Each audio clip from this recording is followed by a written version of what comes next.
立法院国会改革法案争议出现后，许多人到立法院前抗议黑箱作业，有人称这是太阳花运动 2.0。上百人高喊拒绝黑箱、停止表决的口号，抗议蓝白违反了程序正义，人潮甚至瘫痪了附近马路，就像是太阳花 2.0 的翻版。但是这次立院的青鸟行动却不像10年前的太阳花学运引起广大民众参与。为什么有些群众运动成功，有些却失败？今天要来面对的这一本书《为什么上街头》，就要来谈谈世界各地群众运动中的抗争技巧。这本书的作者是美国人类学家 David Graeber， 也是占领华尔街运动的发起人之一。这场运动让全世界都重新反思资本主义，可以说是21世纪最成功的社会运动，值得我们学习。今天这支影片我们就会介绍如何组织非暴力抗争行动，国家会如何镇压群众运动，又要如何在群众运动中实现直接民主。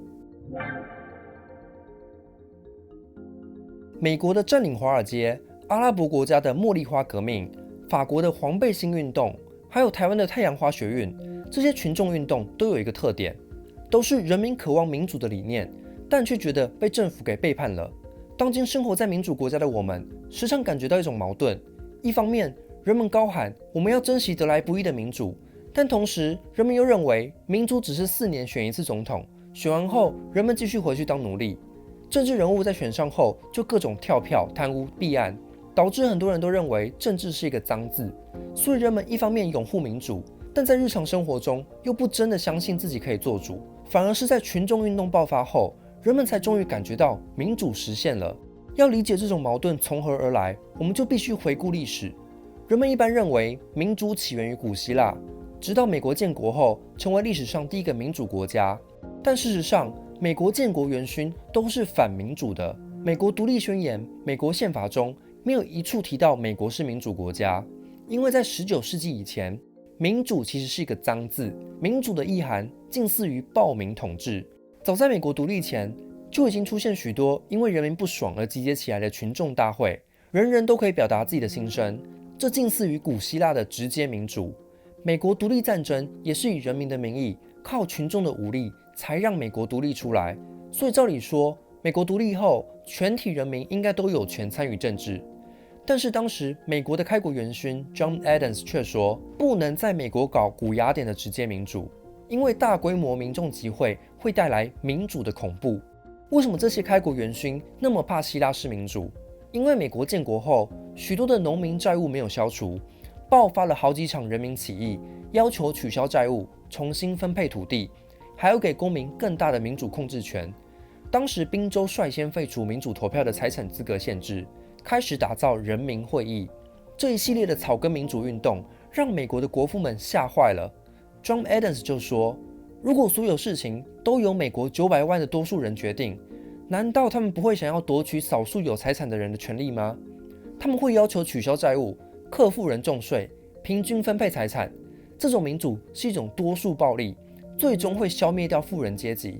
为了避免群众集结起来，美国开国元勋在制定宪法时就决定不能给群众太多权力，而是设立权力制衡机构来限制人民的权利。所以美国的本质不是民主国家，而是共和国。共和的意思就是人们选出民意代表，由这些代表去参与集会，管理政府。当时 James Madison 的理由是，训练有素的精英比一般大众更知道什么才有益于人民，但背后的原因其实就是怕人民掌权。所以美国的代议民主骨子里其实是共和制，是让人民选出一群精英领袖来服从。等等，如果美国国父们都反民主，为什么现在美国会被称作民主国家？其实一直到19世纪中叶，民主才被用来称呼选举制度。最早由美国总统 Andrew Jackson 标榜自己是民主主义，意思是捍卫小老百姓的利益，来对抗上层阶级。所以民主这个字在当时是一种竞选的行销手法。后来随着选举权普及，越来越多公民可以选出政治代表，许多人就用民主来指称共和的选举制度。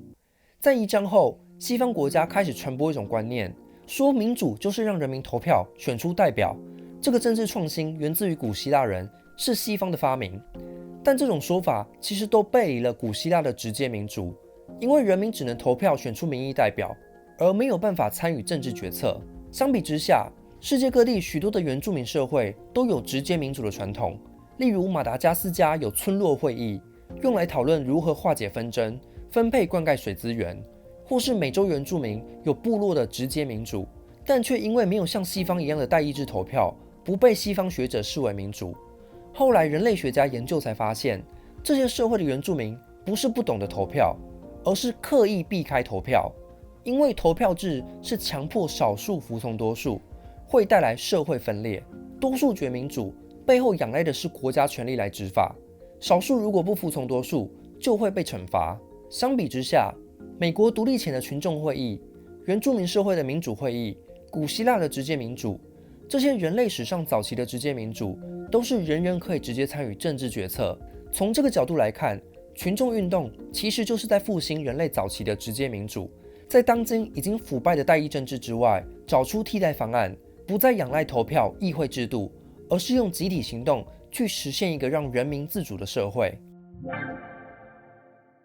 社会运动要奏效，仰赖行动者懂得及时变通，保持灵活战术，所以要写一本群众运动手册是不可能的。例如运动的核心问题，如何动员群众，就不存在一个公式。像是2011年埃及革命背后的一大功臣是4月6日青年运动，一群年轻人在脸书上宣布示威活动后，立刻就被埃及警察监视。在这种国家监控下，这些青年突发奇想，他们知道埃及的计程车司机喜欢用对讲机聊天，所以他们就告诉司机说，听说今天下午解放广场有一场大会。结果没几个小时后，整个开罗市的人都知道游行要来了。这种动员招数就是利用当地的计程车网络来扩散消息。我们可以把所有运动区分成2种组织，一种是阶层化的权力结构，运动中有一个指挥团队，有人负责跟警察、政府当局交涉。例如太阳花学运就有一个明确的指挥团队在立法院担任议场的决策核心。这种组织的好处是指挥系统明确，决策时有效率，但就可能造成其他人的声音被忽视。在立法院里头，学生们决定要退场了。不过呢，也引发了内部分裂的说法，因为呢，有另外一派人士他们是不愿意走的。所以昨天晚间12点，这个召集人也赶快召开了紧急会议。那么林非凡也为了这一项宣布退场引发的争议，跟伙伴们道歉。所以作者更提倡另一种组织方式，是水平化的权力结构，没有指挥官，而是采用共识决的直接民主。什么是共识决？就是每个人都可以平等参与决策，而且没有人需要服从自己不支持的行动。占领华尔街就是采用共识决民主，在现场会有气氛观察员，随时观察有没有民众觉得自己的意见没被听到。但是参与的人这么多，要怎么取得共识呢？作者列出了几个基本原则。第一，有人对提案有任何意见，都必须被考量进去。第二，必须处理任何反对的声音。第三，如果有人认为提案违背了运动的基本精神，可以否决提案，这被称作封杀者。就像法官宣布某个法案是违宪的，违背了一个团体秉持的精神。第四，任何人都不该被迫服从自己不同意的决策，这种人被称作旁观者，就是我不参与这次的行动，但我也不会阻止你这么做。这种共识决民主跟投票决民主不同，投票决民主是只要我投票是多数就赢了，我可以不理会反对派的声音。但共识决是透过聆听反对意见，不断修正，直到一项提案变成可能被所有人接受为止。等等，这样不就变成在讨好所有人吗？事实上，不同观点互相切磋，反而可以在歧义中产生创意。例如1990年代，墨西哥的原住民发起 Zapatista 革命，有许多城市来的知识分子加入运动。当时的副总司令 Marcos 就认为，民主就意味着多数决。但是当地原住民有自己的部落议会传统，更倾向共识决。最后双方做出创意合成，原住民可以选出代表，但只要代表违背了社群共识，部落就可以立刻罢免他。这就是双方交换观点后，有创意的综合了多数决跟共识决的优点。这种创意合成恰好是社会运动中可贵的资源，因为在运动里，你时常会遇到跟你目标相同，但却偏好不同策略的人。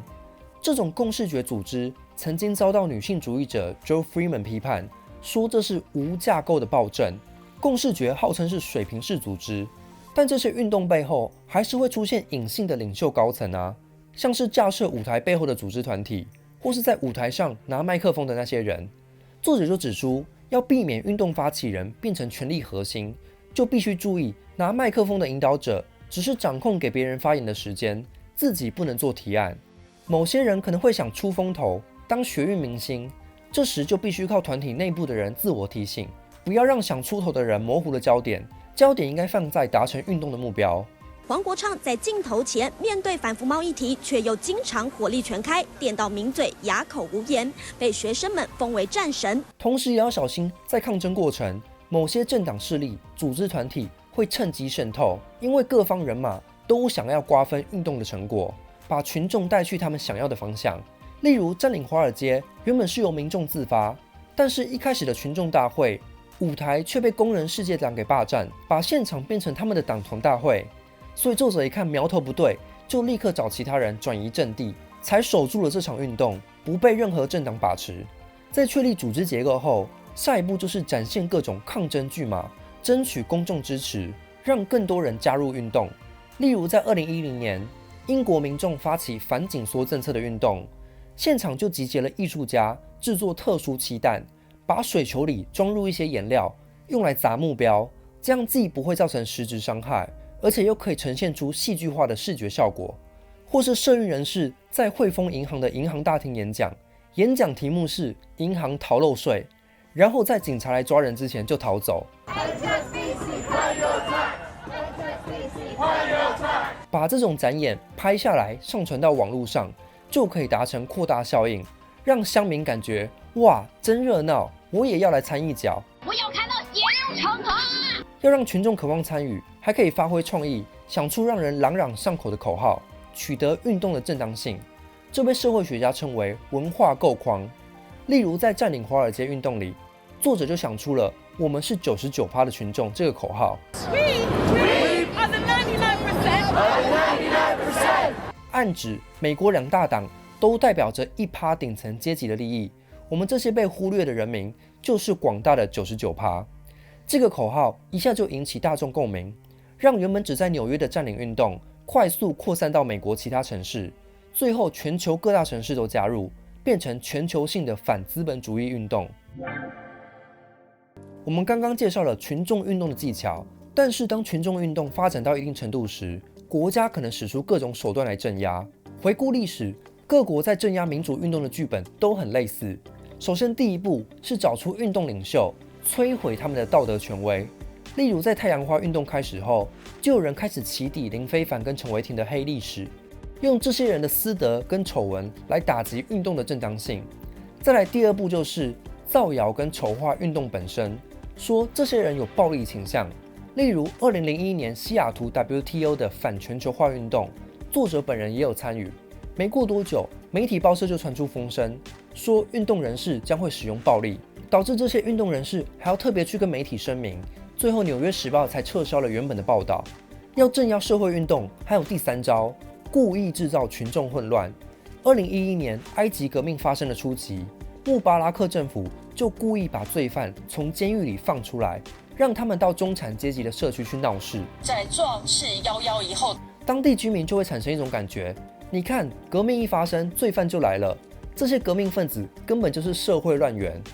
在占领华尔街运动时，美国警察也使用同样的招数，把毒贩跟罪犯从监狱放出来，开公车载他们到占领运动现场，故意来捣乱。但令人惊讶的是，在场的社运人士 Rebecca Solnit 发现，占领运动期间，奥克兰的犯罪率竟然下降了19%。因为占领运动的社群会提供免费食物，有人愿意倾听你，大家过着互助的生活，就会让人感觉到社会团结。那些被放出来的罪犯竟然跟社运成员都和平相处。犯罪学者研究多年都不知道如何解决都市犯罪问题，竟然在占领运动中出现了一个解答。最后，国家还有一招可以打压运动，就是给警察找理由暴力镇压。一般合法的群众运动是和平集会，没有犯法，警察就没有理由镇压，所以上层会制造理由给警察。例如华尔街运动因为太过和平了，警察只好以公共卫生为由，把占领地区污名化成暴民的巢穴，说警方必须定期清空，才能确保当地的卫生。或是在埃及革命期间，警察在逮捕女性示威者时，刻意对他们进行性攻击。这其实是故意做给男性示威者看，借此激怒他们，让他们对警察拳脚相向，这样警方就可以合理化镇压。所以任何群众运动都必须面对国家暴力的问题。作者认为，如果集会行动本身就合法，本来就不需要跟警方交涉，因为如果跟警方交涉，可能会导致运动出现权威结构。警方可以抓几位运动人士，让他们变成警力的延伸。例如，在美国奥斯汀的占领运动中，刚开始运动成员直接在当地扎营，扎营是一个法律灰色地带，所以就有些机车的人跑去问警察说：“我们可以在这里扎营吗？”结果因为他去问了，所以警察就可以说：“你们的人已经跟我们谈判过了。”不到几周后，警方就掌握了更多话语权，奥斯汀的占领行动就失败了。那如果警察真的开始抓人镇压的时候该怎么办？一个有效方法是用手机拍下警察施暴的影片，让影片在网络上散播，借此揭露国家暴力，反而可以为运动获得更多声量。It was noontime today in the center of Beijing when a man walked to the middle of the Avenue of Eternal Peace, which as it happened was already occupied. He walked to the middle and stood there. 还有一种对付警察的方法是做出出乎意料的举动，因为警察受训都有一套 SOP， 你做出反常举动，警察就不知道如何处理，必须用无线电请求上级指示。例如，在1974年哥本哈根的圣诞节当天，丹麦的剧团 Sovågen 策划了一场反资本主义的群众运动，示威者打扮成圣诞老人，到店家里面直接拿走商品，发给当地的小孩，就像圣诞老人在送礼物一样。这让警察不知道如何是好，因为警察如果在小朋友面前出手打圣诞老人的话，画面就会非常难看，小孩的童年就被你摧毁了。所以警察不管怎么做都不对。还有墨西哥 Chiapas 的原住民反对北美自由贸易协议，常年要求原住民自治，但是每次动员行动都被警察逮捕。在1994年，他们就想到了一个非暴力动员方法，让上百位原住民女性、小孩抱着婴儿走到墨西哥军营面前抗争。军方只要敢攻击运动人士，就会攻击到这些小孩、婴儿，等于是打造一座防火墙，让军方不敢轻举妄动。Si tú permites eso, si tú sigues creyendo, sigues recibiendo las miserias del gobierno, sigues manteniendo al poder del gobierno donde está, porque el gobierno está donde está, porque nosotros lo hemos permitido, porque gente como ustedes que creen que su enemigo somos nosotros, cuando en realidad el enemigo está allá arriba, sentado en una silla, mientras ustedes están aquí trabajando para ellos. 这些画面变成社运史上的经典抗争画面，写下了老百姓对抗国家暴力的一次胜利。最后，作者要来讨论群众运动能否使用暴力的问题。每当运动出现暴力时，就会有人喊说不应该使用暴力，我们要做守法的公民。但是这种说法无法解释一个问题：国家为什么可以合法使用暴力？人们会说这是因为国家在执法，而法律的正当性来自宪法，但宪法的正当性又是来自全体国民。那全体国民一开始是怎么创建宪法的？其实就是靠非法的武装革命，也就是暴力。例如，美国这个国家的诞生，就是殖民地的人民武装反抗大英帝国。所以那些说不要使用暴力的人，都忘了一点：他们现在之所以可以享受言论自由、讲话，本身就是前人透过暴力所争取来的结果。例如，甘地本人支持非暴力抗争，但是当印度游击队攻击英国警察时，甘地也没有谴责，而是回应说，在道德上，非暴力优于暴力抗争，因为非暴力可以凸显出国家暴力，但是暴力抗争也胜过什么都不做的人。所以问题不是不能用暴力，而是怎样的暴力具有正当性。因为暴力行动可能对某个群体有正当性，但却完全不适用于另一个群体。例如，美国的奥克兰是黑豹党发迹的城市，当地的非裔美国人社群本身就有暴力抗争的传统。Our symbol because of the nature of a panther. A panther doesn't strike anyone, but when he's assailed upon, that he'll back up first. But if the aggressor continues, then he'll strike out. 所以占领运动期间，奥克兰使用的攻击战术，其他地方的人看起来觉得很极端，但当地人反而觉得是团结的象征。所以不同地区有不同的抗争传统。作者认为，直接民主的群众运动不该使用暴力。因为当人们使用暴力时，就代表双方拒绝讲理了，而是用力量来压制对方。但在武力上，国家警力一定胜过老百姓，所以老百姓应该要在非暴力的策略上施力，才可能赢得胜利。例如甘地跟马丁路德金恩的非暴力抗争，就是要揭露既有的政治秩序中潜藏暴力。因为民众和平集会并不犯法，受到宪法保障，但是警察、国家机器若在没有法源依据下对平民施暴，全世界就会看到国家的暴力，借此就能去除国家权力的正当性，让群众赢得胜利。作者在这里提出了一个重要概念，叫预兆性政治。人们想象中希望未来的民主图像是什么，就应该在抗争行动中表现出未来的样貌。所以，如果人们希望建立一个平等民主的社会，就不应该在运动期间复制资本主义、父权、种族歧视的压迫逻辑。例如，在占领立法院的时候，就有人指出这场运动忽略了性别平等。那我们最精彩的一场论坛是怎么样的一个性别意识？我非常的干，我现在告诉大家，只有女人可以喊干你娘。如果做不到这一点的话，不叫进步青年，你就不要跟我说你是进步青年，不要跟我说台湾要进步。如果运动本身追求民主自由的精神，就不该在场内复制性别压迫的语言，或是有人到立法院后却被轰出去，说这些人只是来博取流量的。知名 Podcast 节目《百灵果》主持人也来到现场，不过因为曾说过太阳花学运是在搞笑卖萌，这次直接遭到现场民众驱赶，叫他们不要来蹭流量。这看起来就不像一个民主社会的景象，不是一个可以让人自由表达意见的地方。相比之下，占领华尔街运动就实践了预兆性政治的精神，让代表1%的富人进到运动现场，跟民众当场辩论。What is Walmart doing? You should go and ask the employees that are working in sweatshop type conditions that don't get enough hours, that don't have health care. How is it? Then why don't they quit? I mean, Walmart doesn't hold a gun to their head. 还有许多餐厅商家免费赠送快过期的食物到现场，既可以帮助到社运人士，又可以避免资本主义的食物浪费。华尔街运动发展到中后期，逐渐出现互助团体，自愿打造免费的厨房、医护区、图书馆、影音媒体区。如果我们不相信资本主义的人性论，认为人人都贪婪自私，只为了自己的利益，那我们就可以在占领运动中实践我们相信的人性，打造互助跟团结的社群。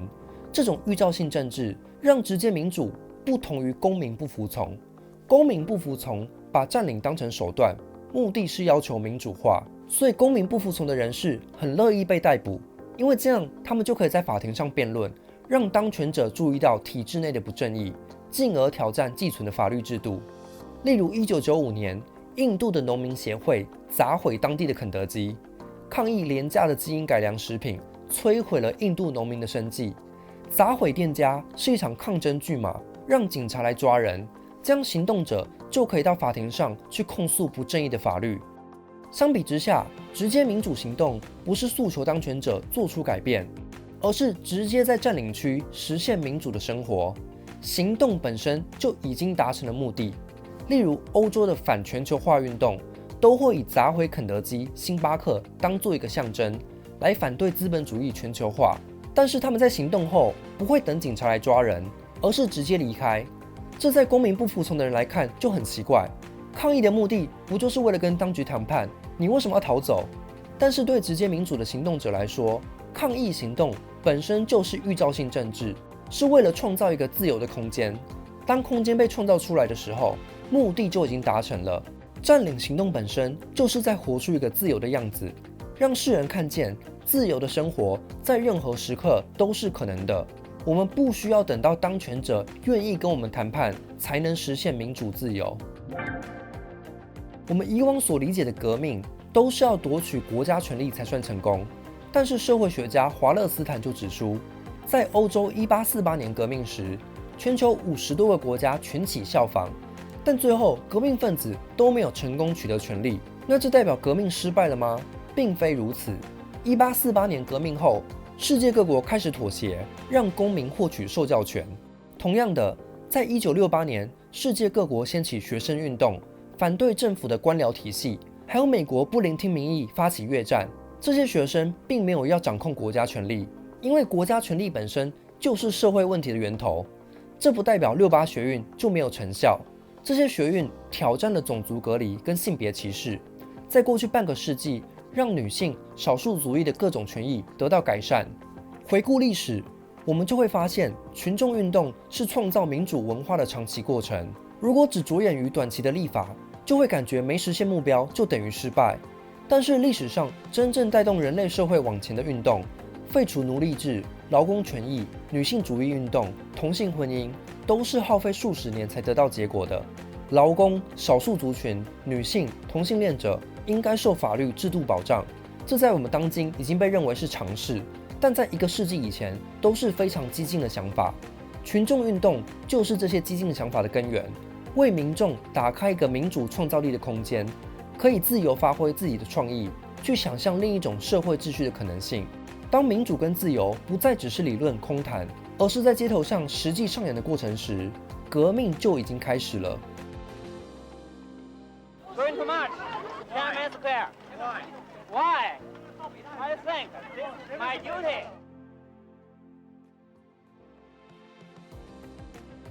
留言加分享本集的影片贴文，就有机会抽《为什么上街头》一本。